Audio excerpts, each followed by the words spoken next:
अकात्सुकी एक ऐसा ऑर्गेनाइजेशन जिसका हर एक बंदा इतना ज्यादा खतरनाक है कि उनका नाम सुन के शिनोबिस कांपने लगते हैं। लेकिन क्या तुम्हें पता है कि अकात्सुकी मेंबर्स का सबसे पावरफुल जुत्सु कौन से है? तो सबसे पहले आता है ओरोचिमारू, जो कि अकात्सुकी का इकलौता मेंबर है जो कि अभी भी जिंदा है। वैसे तो ओरोचिमारू ने काफी सारे फॉरबिडन जुत्सु को मास्टर कर रखा था, बट ओरोचिमारू का सबसे पावरफुल जुत्सु है एडुटेंसे एंड रेपर द सील। और फिर आती है कोनान। कोनान की सबसे पावरफुल जुत्सु है 6 बिलियन पेपर वॉर्म। इस टेक्निक को यूज करके कोनान ने ओबितो को लगभग मार दिया था।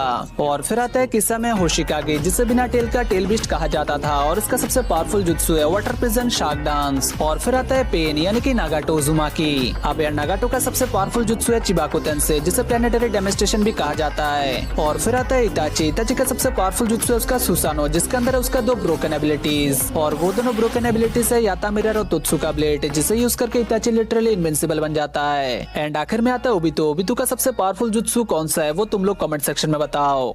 अकात्सुकी एक ऐसा ऑर्गेनाइजेशन जिसका हर एक बंदा इतना ज्यादा खतरनाक है कि उनका नाम सुन के शिनोबिस कांपने लगते हैं। लेकिन क्या तुम्हें पता है कि अकात्सुकी मेंबर्स का सबसे पावरफुल जुत्सु कौन से है? तो सबसे पहले आता है ओरोचिमारू, जो कि अकात्सुकी का इकलौता मेंबर है जो कि अभी भी जिंदा है। वैसे तो ओरोचिमारू ने काफी सारे फॉरबिडन जुत्सु को मास्टर कर रखा था, बट ओरोचिमारू का सबसे पावरफुल जुत्सु है एडुटेंसे एंड रेपर द सील। और फिर आती है कोनान। कोनान की सबसे पावरफुल जुत्सु है 6 बिलियन पेपर वॉर्म। इस टेक्निक को यूज करके कोनान ने ओबितो को लगभग मार दिया था। और फिर आता है किस्सा में होशिकागे, जिसे बिना टेल का टेल बिस्ट कहा जाता था, और इसका सबसे पावरफुल जुत्सु है वाटर प्रिजन शार्क डांस। और फिर आता है पेन यानी कि नागाटो उजुमाकी। अब यार नागाटो का सबसे पावरफुल जुत्सु है चिबाको तेंसे, जिसे प्लेनेटरी डेमोन्स्ट्रेशन भी कहा जाता है। और फिर आता है इताची। इताची का सबसे पावरफुल जुत्सु है उसका सुसानो, जिसके अंदर है उसका 2 ब्रोकन एबिलिटीज, और वो दोनों ब्रोकन एबिलिटीज है याता मिरर और तुत्सुका ब्लेड, जिसे यूज करके इताची लिटरली इनविंसिबल बन जाता है। एंड आखिर में आता है ओबितो। ओबितो का सबसे पावरफुल जुत्सु कौन सा है वो तुम लोग कमेंट सेक्शन में बताओ।